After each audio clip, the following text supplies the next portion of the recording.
ពិធីបុណ្យវិសាខបូជាឬពិសាខបូជាណាជាពិធីបុណ្យដ៏ធំមួយនៅក្នុងព្រះពុទ្ធសាសនាគឺធំជាងបុណ្យណាទាំងអស់ណាបុណ្យមាឃបូជាបុណ្យកឋិនបុណ្យភ្ជុំបិណ្ឌបុណ្យចូលឆ្នាំអីក៏មិនស្មើនឹងបុណ្យវិសាខបូជាទេណាគ្រប់ប្រទេសទាំងអស់មិនថាតែប្រទេសខ្មែរយើងទេឲ្យតែដល់ថ្ងៃ15កើតពេញបូរមីខែពិសាខហើយគឺតែងតែនាំគ្នាប្រារព្ធធ្វើពិធីបុណ្យវិសាខបូជានឹងមិនដែលខានទេណាគឺធ្វើទាំងនិកាយថេរវាទហើយនិងនិកាយមហាយានណាមិនមែនធ្វើតែប្រទេសដែលកាន់សាសនាលទ្ធិថេរវាទដូចខ្មែរយើងទេប្រទេសដែលកាន់ពុទ្ធសាសនានិកាយមហាយានក៏គេប្រារព្ធធ្វើពិធីបុណ្យវិសាខបូជានៅក្នុងថ្ងៃ15កើតពេញបូរមីខែពិសាខនឹងដែរអត្ថន័យសំខាន់ពិធីបុណ្យវិសាខបូជាហ្នឹងគឺមាន3ចំណុចដែលយើងប្រារព្ធធ្វើគឺដើម្បីរំលឹកទៅដល់ថ្ងៃដែលព្រះសម្មាសម្ពុទ្ធបរមគ្រូរបស់យើងព្រះអង្គប្រសូតហ្នឹងជាចំណុចទី1ណាទី2គឺដើម្បីរំលឹកទៅដល់ថ្ងៃដែលព្រះអង្គបានត្រាស់ដឹងជាព្រះសម្មាសម្ពុទ្ធហើយចំណុចទី3គឺដើម្បីរំលឹកទៅដល់ថ្ងៃដែលព្រះអង្គរំលត់ខណ្ឌបរិនិព្វាននេះគឺជាអត្ថន័យសំខាន់ដែលពុទ្ធបរិស័ទយើងគប្បីចងចាំទាំងអស់គ្នាណាក្នុងនាមយើងជាពុទ្ធបរិស័ទក្នុងនាមយើងជាអ្នករាប់អានព្រះពុទ្ធសាសនាកុំឲ្យគេសួរអីទៅមិនដឹងណាដូចជាអត្ថន័យបុណ្យមាឃបូជាហ្នឹងណាអ្នកខ្លះអត់ដឹងណាតើបុណ្យមាឃបូជាហ្នឹងមានន័យថាម៉េចបុណ្យវិសាខបូជាហ្នឹងមានន័យថាម៉េចតាមពិតដោយសារយើងមិនបានចាប់អារម្មណ៍ណាមិនបានចាប់អារម្មណ៍មិនបានយកចិត្តទុកដាក់ក្នុងការស្ដាប់ក្នុងការសិក្សាយើងកាន់សាសនាហ្នឹងក៏កាន់សាលំសោះតែខានគ្រាន់តែមានឈ្មោះថាកាន់ណាចុះឈ្មោះក្នុងប្រវត្តិរូបក្នុងអត្តសញ្ញាណប័ណ្ណថាយើងកាន់សាសនាព្រះពុទ្ធចឹងទៅវត្តអារាមម្ដងម្កាលថ្ងៃបុណ្យភ្ជុំបិណ្ឌថ្ងៃបុណ្យចូលឆ្នាំមិនបានយកចិត្តទុកដាក់ឲ្យតម្លៃជាសំខាន់ទៅលើព្រះពុទ្ធសាសនាដល់ថ្ងៃឈប់សម្រាកថ្ងៃមាឃបូជាវិសាខបូជាក្នុងនាមខ្លួនឯងជាពុទ្ធសាសនិកអត់ដឹងធ្វើអីផងបែរជានាំគ្នាទៅលំហែកំសាន្តនៅទីរមណីយដ្ឋានផ្សេងបរិភោគគ្រឿងសង្វឹងខ្លះក៏ទៅស្ទូចត្រីខ្លះក៏ទៅលេងល្បែងស៊ីសងល្បែងអបាយមុខទៅណា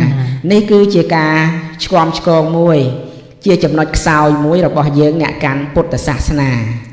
ដូច្នេះពុទ្ធបរិស័ទគួរតែចាប់អារម្មណ៍គួរតែយកចិត្តទុកដាក់ឡើងវិញណាខ្មាស់សាសនាគេដទៃណាដល់ពេលខួបកំណើតសាសនារបស់គេដូចជាបុណ្យគ្រីស្មាស់អីយើងគិតមើលគេរៀបចំពិធីនឹងអកថឹកពិធីនឹងធំតាមផ្ទះសម្បែងតាមក្រុមហ៊ុនតាមក្រសួងមន្ទីរណាគេរៀបចំមានដាក់ភ្លើងពណ៌មានតាំងលម្អដើមគ្រីស្មាស់ហើយគេមានកាដូរង្វាន់ចែកដល់អ្នកដទៃអីចឹងទៅណាគេរៀបចំទៅតាមបែបប្រពៃណីសាសនារបស់គេដោយឡែកយើងក៏មានប្រពៃណីមានវប្បធម៌របស់យើងដែរណាបុណ្យវិសាខបូជាហ្នឹងវាអាចមានអត្ថន័យស្មើនឹងបុណ្យគ្រីស្មាស់ឬបុណ្យណូអែលនឹងផងដែរណាយើងអាចរៀបចំឲ្យបានល្អណាទៅតាមលទ្ធភាពទៅតាមធនធានដែលយើងអាចធ្វើទៅបានឥឡូវអាត្មាភាពសូមជម្រាបនៅអត្ថន័យទី1ដែលជាប់តាក់ទងទៅនឹងការប្រសូតរបស់ព្រះសម្មាសម្ពុទ្ធតើព្រះសម្មាសម្ពុទ្ធបរមគ្រូរបស់យើងព្រះអង្គប្រសូតនៅថ្ងៃណាខែណាឆ្នាំណាណាព្រះសម្មាសម្ពុទ្ធបរមគ្រូរបស់យើងណាយើងហៅដោយសន្មតប៉ុន្តែកាលនោះ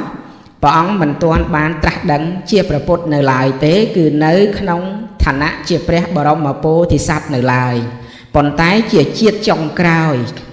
ណាជាជាតិចុងក្រោយដែលព្រះអង្គត្រូវបានត្រាស់ដឹងជាព្រះសម្មាសម្ពុទ្ធព្រះបរមពោធិសត្វណាជាតួអង្គព្រះសម្មាសម្ពុទ្ធបរមគ្រូរបស់យើងក្រោយពីបំពេញបារមីធម៌រយៈពេល4អសង្ខ័យនិង100,000កាប់រួចហើយនៅជាតិចុងក្រោយព្រះអង្គបានប្រសូតណានៅក្នុងនគរកបិលភស្តុ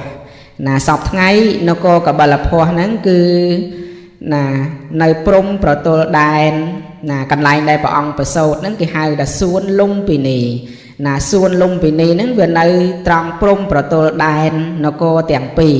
គឺនគរកបិលភ័ស្ត្រហើយនិងនគរទេវតហៈនៅព្រំប្រទល់ដែនជាប់នគរគ្នាណានគរកបិលភ័ស្ត្រជានគរខាងព្រះវរបិតាហើយនគរទេវតហៈជានគរខាងព្រះវរមេត្តារឿងរ៉ាវនៃការប្រសូតរបស់ព្រះបរមពោធិសត្វមានរៀបរាប់ណាដោយសេចក្តីពិស្ដារនៅក្នុងពុទ្ធប្រវត្តិប៉ុន្តែដោយសារពេលវេលាយើងមានកំណត់អាត្មាភាពមិនបានលើកយកអំពីអភូតហេតុឬហេតុអស្ចារ្យផ្សេងក្នុងការប្រសូតរបស់ព្រះបរមពោធិសត្វទេសូមលើកយកតែចំណុចសំខាន់យកមកជម្រាបជូនតែម្ដងណាគឺព្រះអង្គប្រសូតនៅក្នុងថ្ងៃសុក្រ15កើតពេញបូរមីខែពិសាខណាខែពិសាខហ្នឹងគឺត្រូវនឹងខែឧសភាយើងហ្នឹងណានៅក្នុងឆ្នាំចវេលាចិត្តថ្ងៃត្រង់ណាមុនគ្រិស្តសករាជ623ឆ្នាំណាកាលដែលព្រះអង្គនៅជាវ័យកុមារព្រះអង្គក៏ឆ្លងកាត់ការសិក្សារៀនសូត្រដូចជាមនុស្សលោកយើងសាមញ្ញធម្មតាដែរពីព្រោះព្រះអង្គគឺជាមនុស្សដែលថាព្រះអង្គជាមនុស្សពីព្រោះព្រះសម្មាសម្ពុទ្ធបរមគ្រូរបស់យើងព្រះអង្គមានមេត្តាមានបិតាណាព្រះអង្គសោយព្រះជាតិជាមនុស្សណាបើនិយាយទៅគ្រប់ព្រះសម្មាសម្ពុទ្ធទាំងអស់ព្រះអង្គគឺជាមនុស្សជាតិចុងក្រោយហ្នឹងគឺត្រូវជាមនុស្សប៉ុន្តែមុនការត្រាស់ដឹងជាតិមុនគឺអាចជាទេវតាអាចជាព្រហ្មអាចជាមនុស្សអាចជាសត្វដេរឆានអាចជានរកក៏បានដែរប៉ុន្តែជាតិចុងក្រោយគឺព្រះអង្គត្រូវតែជាមនុស្សណាមនុស្សហ្នឹងគឺប្រសូតតែក្នុងត្រកូល2ទេប្រសិនបើសម័យកាលហ្នឹងពួកមនុស្សគេគោរពស្ដេចនិងព្រះអង្គត្រូវតែសោយព្រះជាតិនៅក្នុងត្រកូលស្ដេចតែបើក្នុងសម័យកាលហ្នឹងពួកមនុស្សគេគោរពព្រាហ្មណ៍ព្រះអង្គត្រូវតែប្រសូតនៅក្នុងត្រកូលព្រាហ្មណ៍គ្រប់ព្រះសម្មាសម្ពុទ្ធទាំងអស់ព្រះអង្គប្រសូតតែក្នុងត្រកូល2ទេគឺត្រកូលព្រាហ្មណ៍ហើយនិងត្រកូលក្សត្រណាឬក៏ខត្តយៈត្រកូលណាដោយឡែកព្រះសម្មាសម្ពុទ្ធបរមគ្រូរបស់យើងណាព្រះអង្គប្រសូតនៅក្នុងខត្តយៈត្រកូលនៅក្នុងត្រកូលស្ដេចណាចម្រើនពរពីព្រោះសម័យកាលហ្នឹងគឺពួកមនុស្សភាគច្រើនគេគោរពស្ដេចក្រោយពីណាព្រះអង្គបានសិក្សារៀនសូត្រនៅចំណេះវិជ្ជាចំណេះដឹងផ្សេងណានៅក្នុងគម្ពីរធម៌អាប្រវត្តិរបស់ព្រះសម្មាសម្ពុទ្ធបានសម្ដែងថាព្រះបរមពោធិសត្វរបស់យើងកាលដែលព្រះអង្គនៅសិក្សាគឺសិក្សានៅក្នុងសំណាក់លោកគ្រូអាចារ្យវិស្វាមិត្រណាព្រះបាទសិរីសទ្ធោទនៈដែលជាព្រះវរបិតានឹងបានជួលគ្រូសាស្ត្រាចារ្យពិសេសណាដែលមានកតេនាមកតេស័ព្ទល្បីល្បាញក្នុងសម័យនោះឲ្យមកបង្រៀនព្រះបរមពោធិសត្វនឹងដោយផ្ទាល់តែម្ដងណាគឺបង្រៀនខាងផ្នែកអក្សរសាស្ត្រខាងផ្នែកគណិតសាស្ត្រខាងផ្នែកទស្សនវិជ្ជាណាខាងផ្នែកយុទ្ធសាស្ត្រផ្សេងទៀតណាជាវិជ្ជាសម្រាប់ដឹកនាំប្រទេសសម្រាប់គ្រប់គ្រងប្រទេសសម័យនោះដូចជាវិជ្ជាបាញ់ធ្នូណាវិជ្ជាបាញ់ធ្នូវិជ្ជាគុនដាវឬក៏កាប់ដាវវិជ្ជាជិះសេះណាក្នុងចំណោមវិជ្ជាទាំងអស់ហ្នឹងគឺព្រះបរមពោធិសត្វព្រះអង្គស្ទាត់ជំនាញទាំងវិជ្ជាបាញ់ធ្នូទាំងវិជ្ជាជិះសេះណាទាំងការកាប់ដាវគឺព្រះសិទ្ធត្ថព្រះបរមពោធិសត្វរបស់យើងព្រះអង្គជំនាញសូមជម្រាបពុទ្ធបរិស័ទណាញោមញាតិឲ្យបានជ្រាបព្រះអង្គកាលដែលនៅជាគរាវាសកាលដែលនៅជាក្រហមព្រះនាមសិទ្ធត្ថណាយើងហៅដោយខ្លីមកថាសិទ្ធត្ថណាចម្រើនពរណាដល់ព្រះជន្ម16ព្រះវស្សាព្រះអង្គបានរៀបអភិសេកជាមួយនឹងព្រះនាងយសោធរាពំពាណាព្រះនាងយសោធរាពំពាហើយនឹងព្រះបរមពោធិសត្វរបស់យើងគឺត្រូវជាបងប្អូនជាដូនមួយបង្កើតនឹងគ្នាហើយក៏ប្រសូតក្នុងថ្ងៃខែឆ្នាំម៉ោងពេលវេលានឹងដំណាលគ្នាដែរណាប្រជជនដំណាលគ្នាណាព្រះនាងពំពាហើយនឹងព្រះបរមពោធិសត្វ ក្នុងការរៀបអាពាហ៍ពិពាហ៍នេះព្រះអង្គបានណាមានចំណងដៃមួយគឺណាបានប្រសូតនៅបុត្រណាគឺរាហុលណាព្រះអង្គមានបុត្រមួយព្រះអង្គគឺរាហុលកុមារក្រោយពីបានអភិសេកណាជាមួយព្រះនាងយសោធរាពិម្ពាបានទទួលគ្រប់គ្រងរាជសម្បត្តិណាបន្តវេនអំពីព្រះវរបិតាមកក្នុងព្រះជន្ម29ព្រះវស្សាព្រះអង្គក៏បានចេញទៅសាងភ្នោះណាបំពេញនៅបារមីធម៌ណាបំពេញនៅនេក្ខមធម៌ដើម្បីឲ្យបានត្រាស់ដឹងជាព្រះសម្មាសម្ពុទ្ធក្នុងជាតិចុងក្រោយណាចម្រើនពរនេះគឺជាអត្ថន័យសំខាន់ចំណុចទី1ដែលយើងទាំងអស់គ្នានាំគ្នាប្រារព្ធធ្វើបុណ្យវិសាខបូជាហ្នឹងគឺដើម្បីរំលឹកទៅដល់ថ្ងៃដែលព្រះសម្មាសម្ពុទ្ធបរមគ្រូរបស់យើងព្រះអង្គទ្រង់ប្រសូតចាកគួរព្រះវរមេត្តានៅថ្ងៃ15កើតពេញបូរមីខែពិសាខក្នុងឆ្នាំចចម្រើនពរកណាសាធុណានេះជាអត្ថន័យទី1លោកយាយលោកតាលោកពុកនិងម្ដាយបានស្ដាប់ហើយគឺប្រពឡើងយើងធ្វើឡើងដើម្បីរំលឹកដល់ថ្ងៃដែលព្រះសម្មាសម្ពុទ្ធជាអម្ចាស់នៃយើងទ្រង់ប្រសូតណាខ្ញុំកណាសូមលើកជាសំណួរមិនទាន់រតនានិមន្តបកស្រាយចំណុចទី2និងចំណុចទី3ទេសូមរតនានិមន្តព្រះអង្គបញ្យល់តើផលប្រយោជន៍បានមកពីការធ្វើនៅវិសាខបូជាយ៉ាងម៉េចខ្លះដែរត្រង់ចំណុចទី1ហ្នឹងចង់និយាយថាទូលមានព្រានបដៅដឹកនាំមនុស្សសង្គមមនុស្សសពថ្ងៃហ្នឹងឯងឲ្យបានទទួលយកផលកម្រៃទាញយកពីការប្រព្រឹត្តប្រតិបត្តិរំលឹកថ្ងៃប្រសូតដើម្បីជាអត្ថប្រយោជន៍ដល់ការប្រព្រឹត្តប្រតិបត្តិដល់ប្រជារាស្ត្រសពថ្ងៃហ្នឹងយ៉ាងម៉េចដែរសូមអរគុណចម្រើនពរនៅចំណុចទី1ណាជាចំណុចសំខាន់តាមពិតការកើតណាការកើតឡើងជាហេតុនាំមកនៅសេចក្តីទុក្ខហៅថាជាតិតិទុក្ខណាជាតិបញ្ជូនទៅកាន់ជរាបញ្ជូនទៅកាន់ព្យាធិបញ្ជូនទៅកាន់មរណៈជាតិកំណើតរបស់សត្វលោកជាអសារៈបានន័យថាវាអត់មានប្រយោជន៍ទេពីព្រោះកើតហើយនាំឲ្យចាស់នាំឲ្យឈឺនាំឲ្យស្លាប់អញ្ចឹងវាអត់មានប្រយោជន៍អីទាំងអស់ណាព្រះអរិយបុគ្គលលោកខ្លាចការកើតលោកអត់ខ្លាចស្លាប់ទេដូចជាព្រះអរហន្តណាពីព្រោះតែកើតនឹងហើយកើតវាប្រមូលយកមកទាំងអស់ប្រមូលយកមកចាស់ប្រមូលឈឺប្រមូលអ្វីគ្រប់យ៉ាងមកដោយសារតែមានជាតិកំណើតនេះឯងអញ្ចឹងបានជាលោកខ្លាចការកើតចុះហេតុអីបានជាយើងបែរទៅជានាំគ្នាត្រេកអរសាទរអនុមោទនាក្នុងថ្ងៃប្រសូតក្នុងថ្ងៃកំណើតរបស់ព្រះសម្មាសម្ពុទ្ធទៅវិញណាដោយសារតែថ្ងៃកំណើតរបស់ព្រះសម្មាសម្ពុទ្ធនេះហើយទើបឈានទៅរកការត្រាស់ដឹងជាព្រះសម្មាសម្ពុទ្ធហើយក៏ឈានទៅរកការរំលត់ខណ្ឌបរិនិព្វានរបស់ព្រះអង្គដែរបើមិនមានការប្រសូតបើមិនមានការកើតរបស់ព្រះបរមពោធិសត្វទេក៏មិនមានការត្រាស់ដឹងដែរណាចម្រើនពរអញ្ចឹងយើងប្រារព្ធពិធីបុណ្យវិសាខបូជាយើងរំលឹកទៅដល់ថ្ងៃដែលព្រះអង្គប្រសូតហ្នឹងយើងបានពិចារណានៅក្នុងវ័យទី1គឺបឋមវ័យយើងត្រូវធ្វើអីខ្លះណាដោយព្រះសម្មាសម្ពុទ្ធបរមគ្រូអញ្ចឹងថ្មីត្បិតតែព្រះអង្គមានបារមីគ្រប់គ្រាន់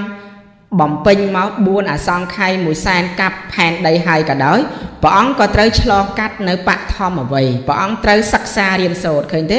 ព្រះអង្គបានសិក្សារៀនសូត្រនៅចំណេះជំនាញផ្សេងនៅក្នុងសំណាក់លោកអាចារ្យវិស្វាមិត្រណាសិក្សាអក្សរសាស្ត្រគណិតសាស្ត្រសិក្សាទស្សនវិជ្ជាសិក្សានៅវិជ្ជាយុទ្ធសាស្ត្រផ្សេងទៀតសម្រាប់ត្រៀមខ្លួនឡើងសោយរាជឡើងក្រងរាជបន្តវេនពីព្រះវរបិតាពីព្រោះព្រះអង្គជារាជទាយាទណាជារាជទាយាទអញ្ចឹងយើងទាំងអស់គ្នាត្រូវតាំងចិត្តគិតថាតើវ័យបឋមវ័យទី1របស់យើងហ្នឹងយើងត្រូវធ្វើអីខ្លះវ័យបឋមរបស់យើងគឺយើងត្រូវខំសិក្សាស្វែងរកនៅចំណេះដឹងផ្សេងចំណេះជំនាញផ្សេងទុកដាក់នៅក្នុងខ្លួនថ្មីត្បិតថាយើងត្រូវគិតគូរធ្វើសិលមានសទ្ធាមានសិលអីចឹងហើយប៉ុន្តែអារឿងហ្នឹងពុទ្ធសម្ដែងទៅក្រោយទៀតប៉ុន្តែវ័យបឋមហ្នឹងគឺត្រូវតែរៀនភិក្ខុសាមណេរ ត្រូវតែរៀនបរិយត្តិធម៌រៀននៅសាលាពុទ្ធិកសិក្សាយើងសពថ្ងៃតាំងពីបឋមមធ្យមរហូតដល់ឧត្តមសិក្សាត្រូវតែឆ្លងកាត់ការសិក្សារៀនសូត្រណានឹងបែកខាងភិក្ខុសាមណេរបើខាងពុទ្ធបរិស័ទជាគរិយាវាសជាក្រហមនៅក្នុងបឋមអ្វីនឹងយើងក៏ត្រូវតែមានការសិក្សារៀនសូត្រផងដែររៀនសូត្រទាំងវិជ្ជាផ្លូវលោកទាំងវិជ្ជាផ្លូវធម៌ដោយសារតែយើងអត់បានរៀនសូត្រនឹងហើយដែលយើងល្ងងយើងអត់ចេះហ្នឹងគេសួរគាត់ថាតើបុណ្យមេខបូជាមានន័យថាម៉េចបុណ្យវិសាខបូជាមានន័យថាម៉េចយើងអត់ដឹងណាអាហ្នឹងជាទោសនៃអវិជ្ជាទោសនៃការមិនបានគោរពទៅតាមគោលការណ៍បឋមអ្វីណាត្រូវធ្វើម៉េចវ័យកណ្ដាលមជ្ឈិមអ្វីត្រូវធ្វើម៉េចបច្ឆិមអ្វីវ័យចុងក្រោយនឹងត្រូវធ្វើម៉េចណាអាហ្នឹងគឺអត្ថន័យសំខាន់ដែលយើងទាញយកជាប្រយោជន៍គឺដើម្បីយើងទាំងអស់គ្នានឹងយកតួអង្គព្រះសម្មាសម្ពុទ្ធបរមគ្រូធ្វើជាគំរូឃើញទេសូម្បីព្រះអង្គក៏ត្រូវតែឆ្លងកាត់ការសិក្សារៀនសូត្រនៅក្នុងវ័យបឋមនឹងដែរឯយើងទាំងអស់គ្នាជាពុទ្ធបរិស័ទក៏ត្រូវតែឆ្លងកាត់ការសិក្សារៀនសូត្រត្រូវតែខំប្រឹងប្រែងសិក្សារៀនសូត្រនៅក្នុងវ័យបឋមនឹងឲ្យបានគ្រប់គ្នាចម្រើនពរកណាសាធុកណាអំបញ្ញមិញប្រគុណម្ចាស់បានបញ្យល់តកតងកំណត់នៅខត្តរៈទី1គឺកំណត់យកថ្ងៃដែលព្រះសម្មាសម្ពុទ្ធព្រះបរមគ្រូជាម្ចាស់នៃយើងទ្រង់ប្រសូតហើយចុះនៅខត្តរៈទី2ណា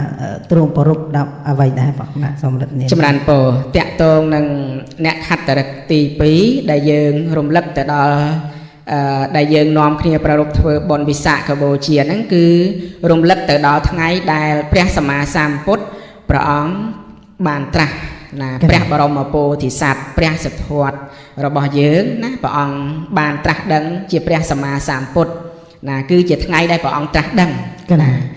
ព្រះសម្មាសម្ពុទ្ធបរមគ្រូរបស់យើងព្រះអង្គបានត្រាស់ដឹងនៅថ្ងៃពុទ្ធ15កើតពេញបូរមីខែពិសាខក្នុងពេលចិត្តភ្លឺណាក្នុងព្រះជន្ម35ព្រះវស្សាណាព្រះអង្គចេញសាងភ្នោះក្នុងបច្ចុប្បន្ន29ព្រះអង្គបំពេញទុក្ករកិរិយាអស់6វស្សាអញ្ចឹងដល់បច្ចុប្បន្ន35ព្រះវស្សាព្រះអង្គក៏បានត្រាស់ដឹងនៅអនុត្តរសម្មាសម្ពោធិញ្ញាណយើងហៅឲ្យខ្លីមកថាបានត្រាស់ជាពុទ្ធណាគឺនៅក្នុងថ្ងៃ15កើតពេញបូរមីខែពិសាខក្នុងឆ្នាំរកានៅក្នុងឧរុវេលាប្រទេសណាដែនសេនានិគមក្បែរដងស្ទឹងនេរញ្ជរាសពថ្ងៃតំបន់ដែលព្រះសម្មាសម្ពុទ្ធព្រះអង្គបានត្រាស់ដឹងហ្នឹងគឺជាតំបន់មួយស្ថិតនៅក្នុងរដ្ឋពិហាណាអ្នកស្រុកហៅថាពុទ្ធគយាចឹងដែរណាគឺជាតំបន់ដែលព្រះសម្មាសម្ពុទ្ធព្រះអង្គបានត្រាស់ដឹងចម្រើនពរកណាសាធុសូមដឹកគុណបញ្យល់ពាក្យថាត្រាស់ដឹងនៅអនុត្តរសម្មាសម្ពុទ្ធហើយនឹងធៀបជាមួយនឹងពួកដែលគេរៀនបញ្ចប់ថ្នាក់បណ្ឌិតហ្នឹងខុសគ្នាយ៉ាងម៉េចណាព្រោះអ្នកខ្លះគេថាការរៀនដែលបញ្ចប់ថ្នាក់បណ្ឌិតហ្នឹងហើយដែលគេអាចចេះដឹងនៅចំណេះដឹងខ្ពស់គេលើកវាតននោះឯងថាជាបណ្ឌិតដែរណាតែខុសគ្នាយ៉ាងម៉េចទៅណាខុសគ្នាមិនដូចគ្នាទេពីព្រោះយើងរៀនថ្នាក់បណ្ឌិតឬថ្នាក់ PhD ហ្នឹងគឺមានក្បួនមានសាលាមានគ្រូបានន័យថាមានគ្រូគេចេះដឹងរួចហើយយើងទៅរៀនតាមគេបំពេញបែបបទបំពេញលក្ខខណ្ឌបំពេញ credit នឹងឲ្យបានគ្រប់គ្រាន់ទៅយើងអាចទទួលយកសញ្ញាបត្របណ្ឌិតនឹងបានណាចំណែកឯការត្រាស់ដឹងជាព្រះសម្មាសម្ពុទ្ធនេះអត់មានគ្រូបាអាចារ្យណាបដៅព្រះអង្គឡើយដូចយើងសូត្រនៅក្នុងធម៌អ្នកមោហើយណាព្រះអង្គត្រាស់ដឹងដោយព្រះអង្គឯងត្រាស់ដឹងដោយប្រពៃឥតមានគ្រូអាចារ្យណាបដៅព្រះអង្គឡើយពីព្រោះកាលពីមុនអត់មានអ្នកណាដឹងសូម្បីគ្រូទាំងអស់របស់ព្រះអង្គដូចជាគ្រូវិស្វាមិត្រណាអាចារ្យអាឡារតបោះឧត្តកតបោះគ្រូទាំងអស់ហ្នឹងក៏អត់ចេះអត់ដឹងនៅក្នុងសัพពញ្ញុត្តញ្ញាណដែរចេះដឹងតែក្នុងវិជ្ជាលោកីប៉ុណ្ណោះតាមណាចេះដឹងតតាមគ្នាមកអ្វីដែលព្រះអង្គបានត្រាស់ដឹងគឺព្រះអង្គស្វែងរកដោយខ្លួនឯងស្វែងរកឃើញដោយខ្លួនឯងណាព្រះអង្គចាក់ធ្លុះបានត្រាស់ដឹងដោយខ្លួនឯងតាមរយៈការបំពេញបារមីរយៈពេល4អសង្ខ័យនិង1សែនកាប់ផែនដីរួចហើយ ជាតិចុងក្រោយព្រះអង្គគង់ចម្រើននៅអាណាបានសតិកម្មដ្ឋានក្រោមម្លប់ពោធិព្រឹក្សណាហើយក៏បានសម្រេចនៅអនុត្តរសម្មាសម្ពោធិញ្ញាណដែលយើងហៅថាបានត្រាស់ដឹងជាព្រះពុទ្ធនឹងហើយបាននិយាយថាការដែលយើងរៀនសូត្របានថ្នាក់អនុបណ្ឌិតឬក៏ថ្នាក់បណ្ឌិតវាខុសគ្នានឹងការបានត្រាស់ដឹងជាព្រះសម្មាសម្ពុទ្ធណាអ្នកទាំងអស់គ្នាដូចជាអាចារ្យវិស្វមិត្តណាឬក៏អាឡារៈតបោះឧត្តកតបោះហ្នឹងមិនមែនជាគ្រូរបស់ព្រះពុទ្ធទេមិនបានមកនិយាយណែនាំថាណែសធួតណែឯងត្រូវអង្គុយយ៉ាងនេះត្រូវដកដង្ហើមយ៉ាងនេះត្រូវពិចារណាយ៉ាងនេះទើបបានត្រាស់ជាព្រះពុទ្ធអត់ទេសូម្បីតែខ្លួនគាត់ហ្នឹងក៏អត់ដឹងដែរណាអញ្ចឹងការដែលបានត្រាស់ដឹងជាព្រះពុទ្ធនេះគឺព្រះអង្គរកឃើញដោយព្រះអង្គឯងដែលពីមុនមកអត់មានអ្នកណាដឹងអត់មានអ្នកណាត្រាស់ដឹងទេអញ្ចឹងព្រះអង្គប្រៀបដូចជាកូនច្បងណាបើប្រៀបដូចថាមន់មកសម្បុកអញ្ចឹងមេបានពងមកហើយព្រះអង្គបានចោះទម្លុះអាសម្បកពងមន់ហ្នឹងចេញមុនគេណាចាក់វាកូនមន់មកសម្បុកអញ្ចឹងយើងដឹងហើយវាកាលណាវាញាស់មកវាចាក់អាកូនខ្លះតើតែមេវាជួយចាក់សម្បកអានឹងបានវាចេញមករួចតែអាកូនខ្លះអត់ឲ្យវាចាក់នឹងចំពោះវាចេញមកតែម្ដងអញ្ចឹងព្រះសម្មាសម្ពុទ្ធព្រះអង្គគឺជាបុត្រច្បងជាកូនច្បងដែលព្រះអង្គចេញអំពីសម្បកក្នុងទីនេះសំដៅយកអវិជ្ជាដែលព្រះអង្គបានរកឃើញមុនគេបានត្រាស់ដឹងមុនគេណាព្រះអង្គបានរកឃើញធัวព្រះអង្គបានត្រាស់ដឹងធัวហើយព្រះអង្គយកទៅបង្ហាត់បង្រៀនណាយកទៅបង្ហាត់បង្ហាញដល់សាវកដតីណាដូចជាបញ្ចវគិតាបោះជាដើមអ្នកទាំងអស់គ្នានឹងបានទទួលយកមេរៀនរបស់ព្រះអង្គទៅហើយយកទៅប្រតិបត្តិក៏បានសម្រេចនៅលោកុត្តរធម៌បានត្រាស់ដឹងធម៌ដោយព្រះអង្គដែរអញ្ចឹងហើយបានព្រះអង្គឧទានថាអូណូអញ្ញាកោនដញ្ញៈបុត្ររបស់តថាគតបានឃើញធម៌ហើយតាគឺបានឃើញធម៌ឃើញដូចអ្វីដែលព្រះអង្គបានឃើញព្រះអង្គឃើញយ៉ាងម៉េចព្រះអញ្ញាកោនដញ្ញៈហ្នឹងក៏បានឃើញដូចជាព្រះអង្គដែរអញ្ចឹងបានន័យថាព្រះអង្គជាព្រះបរមគ្រូនៃទេវតានិងមនុស្សទាំងឡាយព្រះអង្គត្រាស់ដឹងធម៌ដោយព្រះអង្គឯងឥតមានគ្រូអាចារ្យណាបដៅព្រះអង្គឥតមានសាស្ត្រាចារ្យណាមកបង្ហាត់បង្រៀនព្រះអង្គឲ្យបានត្រាស់ដឹងជាព្រះពុទ្ធឡើយចាណាសាធុណាពីព្រោះណាលោកយាយលោកតាអាចជ្រាបហើយណាការត្រាស់ដឹងរបស់ព្រះសម្មាសម្ពុទ្ធគឺបានមកពីការសាងបារមីអស់កម្រៃប្រមាណ4អសង្ខ័យកម្រៃ100,000កាប់ណាបានព្យាករពីព្រះសម្មាសម្ពុទ្ធតមកការសំសុំបុណ្យបារមីរបស់ព្រះអង្គសុទ្ធតែនៅក្នុងក្របខណ្ឌនៃកុសលមួយហៅថាវិវត្តគមនីកុសលទៅទៀតណោះណាកណាសូមអរគុណជានៃការប្រកាសណាកណានិយាយអំពីបដិលាភីណាបដិលាភីចង់និយាយថាផលដែលបានតបមកវិញពីការធ្វើបុណ្យរំលឹកថ្ងៃដែលព្រះអង្គត្រាស់ដឹងនឹង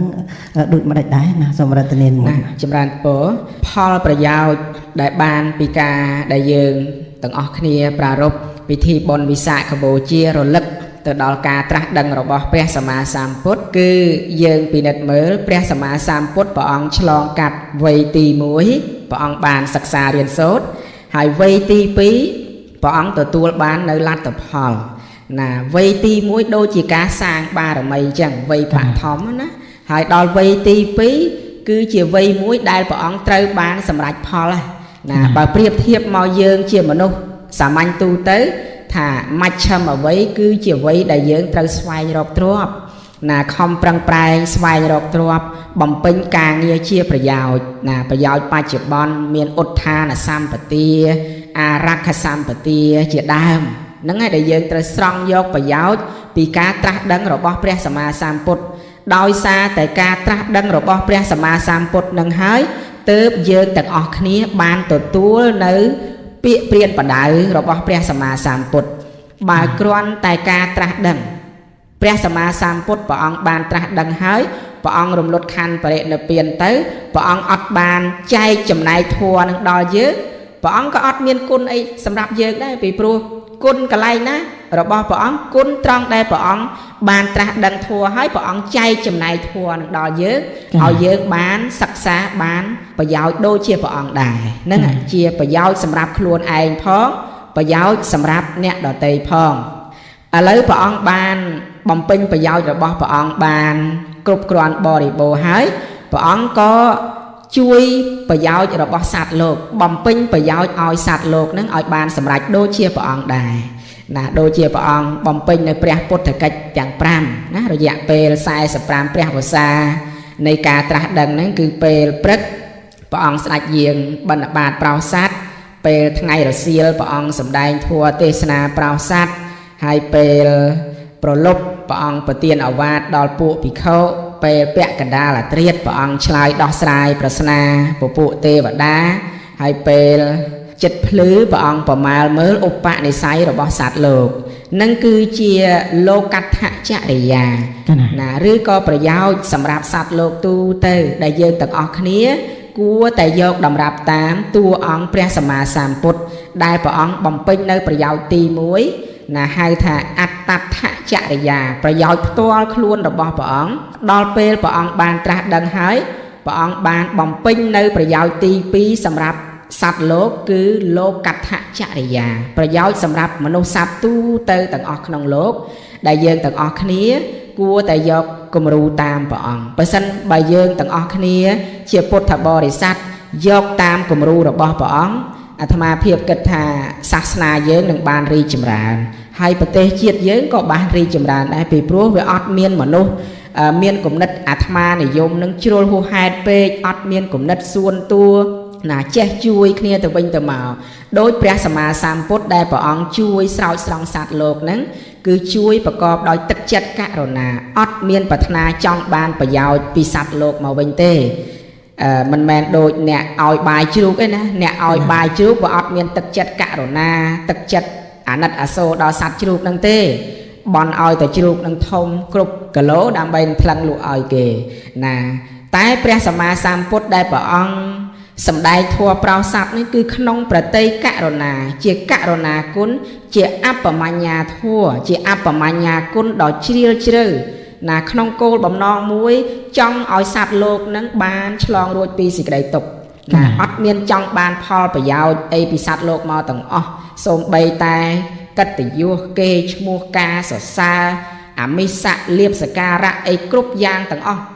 លៀបសការៈបច្ច័យ4ហ្នឹងព្រះអង្គចាត់ទុកដូចជាលាមកណាអាហ្នឹងបើនិយាយទៅវាវែងឆ្ងាយតាក់ទងនឹងមហាសុបិននិមិត្តមុនការត្រាស់ដឹងរបស់ព្រះអង្គសុបិននិមិត្តឃើញច្រើនណាប៉ុន្តែក្នុងចំណោមសុបិនមួយព្រះអង្គឃើញថាព្រះអង្គយាងចង្ក្រមនៅលើភ្នំលាមកដ៏ធំប៉ុន្តែជាការអស្ចារ្យគឺព្រះបាទទាំងគូរបស់ព្រះអង្គវាអត់ជាប់អត់ប្រឡាក់លាមកធម្មតាយើងដើរជាន់លាមកវាប្រឡាក់ជើងតែព្រះអង្គដើរជាន់លាមកហើយអត់ប្រឡាក់ជើងបានព្រះអង្គព្យាករព្រះអង្គណាទស្សទាយថានៅពេលដែលព្រះអង្គបានត្រាស់ដឹងជាពុទ្ធពេលណាកិត្តិយសគេឈ្មោះលៀបសការៈបច្ច័យ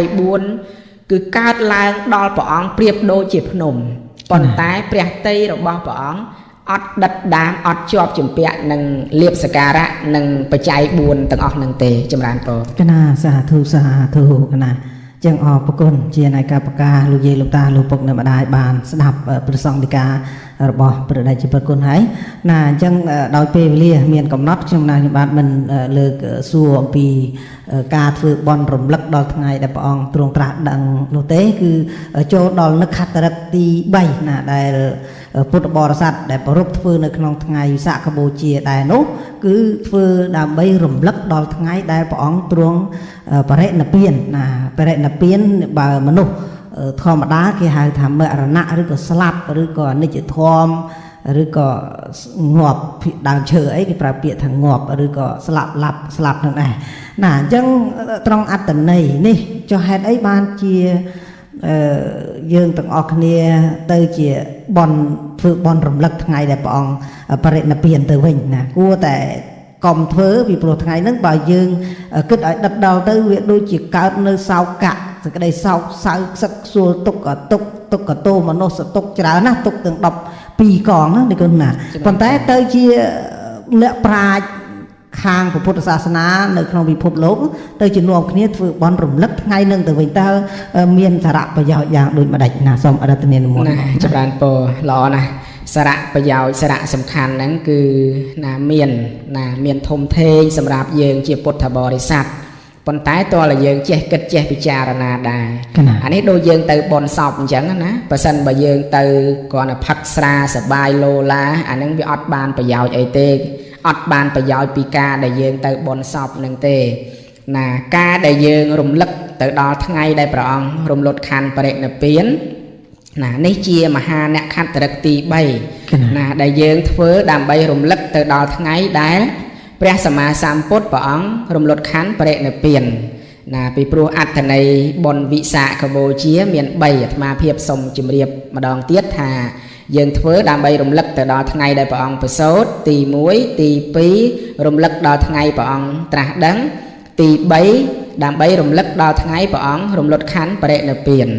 ព្រះសម្មាសម្ពុទ្ធបរមគ្រូរបស់យើងក្រោយពីព្រះអង្គបំពេញព្រះពុទ្ធកិច្ចទាំង5រយៈពេល45ឆ្នាំហើយព្រះអង្គមានប្រជជន80វស្សាគត់ណាចម្រើនពរព្រះអង្គក៏ពិចារណាមើលអាយុសង្ខារត្រូវអស់នៅក្នុងប្រជជន80ហ្នឹងព្រះអង្គបានដាក់ប្រជជនមានអាយុសង្ខារចំពោះមុខក្រុងមារួចហើយណាហើយក៏បានរំលត់ខណ្ឌបរិនិព្វាននៅថ្ងៃអង្គារ15កើតខែពិសាខឆ្នាំអសាញ់ណានៅក្នុងនគរកុសិនារាណាចម្រើនពរការដែលយើងប្រារព្ធធ្វើពិធីវិសាខបូជាណារំលឹកទៅដល់មហាអ្នកខត្តរិកទី3ពោលគឺថ្ងៃដែលព្រះអង្គរំលត់ខណ្ឌបរិនិព្វានហ្នឹងគឺដើម្បីឲ្យកើតនៅធម៌សង្វេគណាធម៌សង្វេគដែលយើងហៅថាសង្វេគោណាពីព្រោះហេតុដែលនាំឲ្យកើតបុណ្យនោះវាមាន3បសាទោសង្វេគោតេសុចរិតាបសាទោយើងបានជ្រះថ្លាពេញចិត្តព្រះអង្គបានត្រាស់ដឹងព្រះអង្គប្រសូតអានឹងយើងជ្រះថ្លាយើងពេញចិត្តត្រឹមត្រូវហើយសបាយអបអរសាទរដូចពួកទេវតាមាអិនព្រំពួកគ្រុឌពួកកន្ធប់នាំគ្នាទៅស្រែកជ័យខុសណាអបអរសាទរព្រះអង្គអានឹងជាតួបសាទចិត្តតួបសាទោហើយចុះដល់ថ្ងៃដែលព្រះអង្គបរិនិព្វានក៏បានបុណ្យបានកុសលដែរហៅថាសង្វេគោនាំឲ្យចិត្តរបស់យើងសង្វេគតក់ស្លុតរន្ធត់ចំពោះអាយុជីវិតសង្ខារសត្វលោកដែលកើតមកមិនទៀងជាទុក្ខនិងជាអនត្តា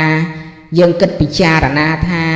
អំបាលសូម្បីតួអង្គព្រះសម្មាសម្ពុទ្ធព្រះអង្គរំលត់អស់កិលេសរាគៈទោសៈមោហៈព្រះអង្គមានបារមីដ៏អស្ចារ្យមានបុណ្យដ៏អស្ចារ្យបានត្រាស់ដឹងនៅសព្វញុត្តញ្ញាណប៉ុណ្ណឹងហើយគង់តែព្រះអង្គរំលត់ខណ្ឌបរិនិព្វានចុះបើយើងជាមនុស្សចុះចំណងបើយើងជាមនុស្សសាមញ្ញធម្មតាវិញតើយើងអាចគេចរួចផុតពីសេចក្តីស្លាប់ទេមរណន្តាំងហិជីវិតាំងយើងមិនអាចគេចរួចផុតពីសេចក្តីស្លាប់ទេណាអញ្ចឹងយើងគិតពិចារណាដល់អាយុជីវិតសង្ខារដូច្នេះហើយជាវ័យទី3របស់យើងត្រូវតែខំប្រឹងប្រែងស្វែងរកទានសិលភាវនាសិលសមាធិបញ្ញាដើម្បីជាទីពឹងទៅក្នុងបរលោកខាងងាយពីព្រោះយើងកើតមកទៀងតែនឹងស្លាប់ណាជីវិតកើតមកវាត្រូវតែស្លាប់អញ្ចឹងសត្វលោកមានសេចក្តីស្លាប់ជាទីបំផុតទាំងអ្នកមានទាំងអ្នកក្រទាំងរាជប្រជាទាំងនិមឺនសពមុខមន្ត្រីអុកញ៉ាកាឡាហោមគង់ព្រះរាជាប្រអិនប្រព្រំណាទាំងអស់តែកើតមកហើយត្រូវតែស្លាប់អញ្ចឹងណាពេលដែលស្លាប់ទៅវិញហើយអត់អាចយកអ្វីទៅជាប់តាមជាមួយខ្លួនបានទេមានតែផលបុណ្យហើយនឹងផលបាបដែលខ្លួនបានធ្វើប៉ុណ្ណឹងអ្នកដែលធ្វើបុណ្យតែងបានទៅកាន់សុគតិភពឯអ្នកធ្វើបាបតែងធ្លាក់ទៅសោយទុក្ខនៅក្នុងនរកអញ្ចឹងជាឧបការៈមួយជាគុណប្រយោជន៍មួយជាការដាស់តឿនក្រើនរំលឹកដល់ចិត្តវិញ្ញាណរបស់យើងដល់ស្មារតីរបស់យើងកុំឲ្យយើងមានសេចក្តីភ្លើតភ្លើនធ្វេសប្រហែសភ្លេចខ្លួនកុំឲ្យយើងស្វឹងក្នុងវ័យស្វឹងក្នុងអាយុជីវិតថាអាយុជីវិតសង្ខាររបស់ខ្លួនឯងនឹងវាទៀងរស់នៅអមតៈរាប់ម៉ឺនសែនលានឆ្នាំគឺយើងទាំងអស់គ្នាទៀងតែនឹងស្លាប់គ្រប់គ្នាអញ្ចឹងនេះជាការពុញ្ញៈស្មារតីជាការដាស់តឿនក្រើនរំលឹកស្មារតីឲ្យយើងទាំងអស់គ្នានឹងចេះធ្វើអំពើល្អកុំឲ្យឆ្លោះប្រកែកគ្នាកុំឲ្យមានអំពើហិង្សាដាក់គ្នាពីព្រោះទាំងអ្នកចាញ់ទាំងអ្នកឈ្នះទាំងអស់គ្នាទីបំផុតទៅគឺបើមិនដុតគឺកប់បើមិនកប់គឺដុតដូចតែគ្នាអញ្ចឹងប្រយោជន៍អីដែលយើងត្រូវចងអាឃាតព្យាបាទគ្នាប្រយោជន៍អីដែលយើងត្រូវធ្វើអំពើបាបកម្មប្រយោជន៍អីដែលយើងត្រូវ ចងកម្មចងពៀឆ្លោះប្រកែកគ្នាពាក់មុខយ៉ាក់ដាក់គ្នាមិនព្រមជានានឹងគ្នាសោះមើលតែខ្លួនឯងនឹងមានជីវិតអមតៈតើយើងឆ្លោះគ្នាចង់ចាញ់ចង់ឈ្នះគ្នាយកទៅណាបើទីបំផុតយើងមើលណែសូមបីព្រះសម្មាសម្ពុទ្ធព្រះអង្គគង់តែបរិនិព្វានចុះយើងទាំងអស់គ្នាតើអាចកិច្ចរួចពីសេចក្តីស្លាប់បានទេហើយយើងលោភលន់យកទៅណាលុយកាក់មាសប្រាក់ទ្រព្យសម្បត្តិដែលយើងខំលោភលន់ទៅរកស៊ីអាកកហត់ឈាមគេនឹងយកទៅណាត្រូវទុកចោលនៅលើផែនដីនឹងទាំងអស់នេះជាការដាស់តឿនក្រើនរំលឹកដល់យើងទាំងអស់គ្នាដើម្បីកុំឲ្យមានសេចក្តីប្រមាទណានៅក្នុងវ័យទី3ហ្នឹងពិចារណាវ័យទី3ហ្នឹងត្រូវស្វែងរកប្រយោជន៍ទៅបរៈលោកណាវ័យទី1ត្រូវខំប្រឹងប្រែងសិក្សារៀនសូត្រវ័យទី2ត្រូវខំប្រឹងប្រែងសាងប្រយោជន៍ខ្លួនប្រយោជន៍អ្នកដទៃវ័យទី3គឺសាងប្រយោជន៍ទៅបរៈលោកដោយពុទ្ធដីកាដែលព្រះអង្គណាផ្ដែផ្ដាំជាចុងក្រោយណាមុននឹងព្រះអង្គរំលត់ខណ្ឌបរិនិព្វាននៅក្នុងមហាបរិនិព្វានសូត្រហ្នឹងព្រះអង្គផ្ដាំនឹងភិក្ខុទាំងឡាយនិងបរិស័ទទាំងឡាយជាគ្រាចុងក្រោយណាព្រះអង្គសម្ដែងថាមនាលភិក្ខុទាំងឡាយណាហើយចុះឥឡូវនេះតថាគតប្រាប់អ្នកទាំងឡាយឲ្យបានដឹងសង្ខារធម៌ទាំងឡាយមានសេចក្តីសាបសូន្យជាធម្មតាណាមានកិរិយាកើតឡើងហើយនឹងវិនិច្ឆ័យសាបសូន្យទៅវិញជាធម្មតាដូច្នេះអ្នកទាំងឡាយចូលញ៉ាំងកិច្ចការទាំងពួង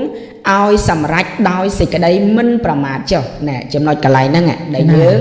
ត្រូវទាញមកឲ្យបានជាប្រយោជន៍ឲ្យបានមកជាខ្លឹមសារក្នុងពេលដែលយើងទៅចូលរួមបុណ្យវិសាខបូជា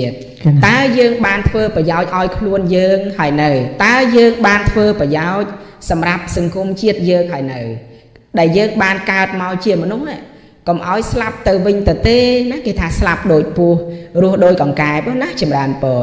ណាហ្នឹងគឺជាអត្ថន័យដែលយើងអាចទាញយកមកជាប្រយោជន៍ចម្រើនណាសាធុពីរោះណាអញ្ចឹងសូមឲ្យលោកយាយលោកតាពុកម៉ែបងប្អូនទាំងអស់គ្នាស្ដាប់ហើយយកទៅគិតពិចារណា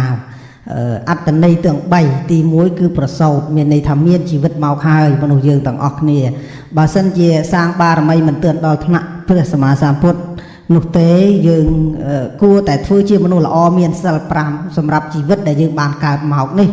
ណាដល់តែយើងបានសន្សំបន់សពថ្ងៃ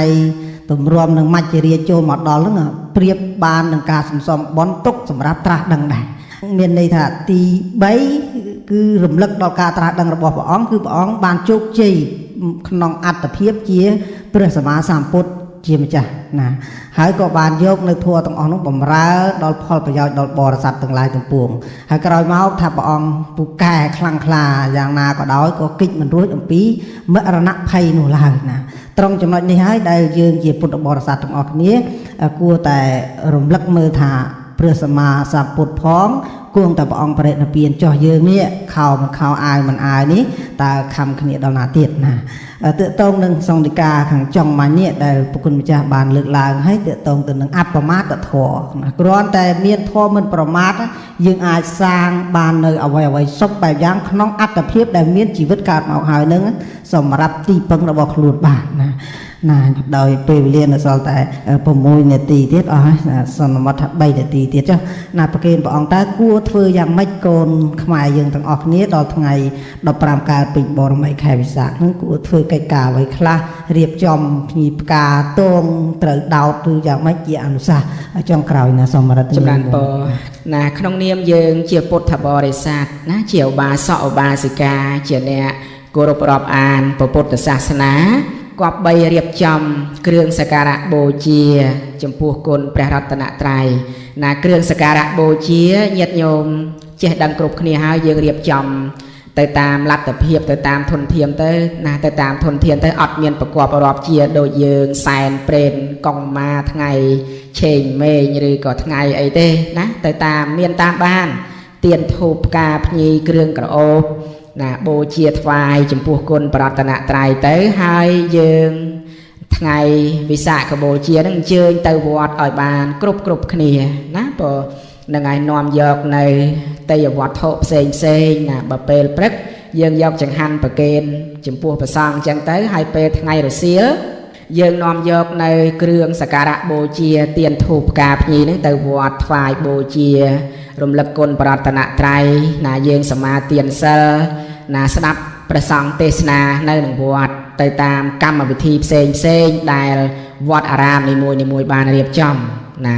ប៉ុន្តែជាពិសេសនៅតាមគេហដ្ឋាននៅតាមផ្ទះរបស់ញាតិញោមហ្នឹងណាត្រូវដោតទង់ពុទ្ធសាសនាឲ្យបានគ្រប់គ្នាក្នុងនាមយើងជាពុទ្ធសាសនិកក្នុងថ្ងៃបុណ្យវិសាខបូជាបុណ្យមាឃបូជាហ្នឹងត្រូវតែដោតចងទង់ពុទ្ធសាសនាហ្នឹងនៅពីមុខផ្ទះគ្រប់គ្នាចម្រើនពរឲ្យឃើញប្រងព្រាតទាំងអស់គ្នាទៅ 90% ជាងអ្នកកាន់ពុទ្ធសាសនាអញ្ចឹងគឺថាក្នុងចំណោម10ផ្ទះវាមាន9ផ្ទះជាងហើយដែលជាអ្នកដោតទង់ពុទ្ធសាសនាហ្នឹងហើយមួយទៀតអាត្មាភាពគិតថាល្អបើសិនយើងអាចធ្វើបានក្នុងថ្ងៃបុណ្យវិសាខបូជាហ្នឹងយើងកុំឲ្យផឹកគ្រឿងសង្វឹងណាចម្រើនពរណាយើងរក្សាសិល5អាហ្នឹងជាការល្អហើយប៉ុន្តែសម្រាប់ញោមញាតដែលមិនមានសិលនៅញៀនញ៉ាមនឹងគ្រឿងសង្វឹងគ្រឿងញៀនថាថ្ងៃណាយើងមិនអាចតមបានប៉ុន្តែលើកលែងមួយថ្ងៃទៅថ្ងៃបុណ្យវិសាខបូជាយើងផ្ដាច់គ្រឿងសង្វឹងមួយថ្ងៃទៅអាត្មាមិនជឿថាវាស្លាប់ទេចាណាត្រឹមតែមកអត់គ្រឿងសង្វឹងមួយថ្ងៃមិនដល់ថ្នាក់ដាច់ពោះស្លាប់ទេអាត្មាមិនជឿណាហើយគ្រប់ប្រព័ន្ធផ្សព្វផ្សាយទាំងអស់ដែលជាប់តាក់ទងនឹងគ្រឿងសង្វឹងគ្រឿងញៀនហ្នឹងគឺគួរតែកុំឲ្យមានណាហើយខាងផ្នែកអាជីវករអាជីវកម្មដែលសម្លាប់សត្វក៏គួរតែកុំឲ្យសម្លាប់សត្វនៅក្នុងថ្ងៃបុណ្យវិសាខបូជាណាការលក់ដូរគ្រឿងសង្វឹងការចរាចរណ៍គ្រឿងសង្វឹងគួរតែកុំឲ្យមាននៅក្នុងថ្ងៃបុណ្យវិសាខបូជាពេលព្រោះពិធីបុណ្យនឹងជាពិធីបុណ្យសំខាន់ហើយប្រទេសកម្ពុជាយើងជាប្រទេសដែលប្រកាន់យកពុទ្ធសាសនាជាសាសនារបស់រដ្ឋពុទ្ធសាសនាជាសាសនាប្រចាំជាតិហើយនៅក្នុងពុទ្ធសាសនាព្រះអង្គហាមមិនឲ្យកាប់សម្លាប់ជីវិតមនុស្សសត្វមិនឲ្យផឹកគ្រឿងសង្វឹងមិនឲ្យចរាចរគ្រឿងសង្វឹងអញ្ចឹងថ្ងៃណាយើងគោរពមិនបានប៉ុន្តែគួរតែថ្ងៃបុណ្យវិសាខបូជានឹងយើងតមួយថ្ងៃតែចម្រើនពរ កណាសាធុ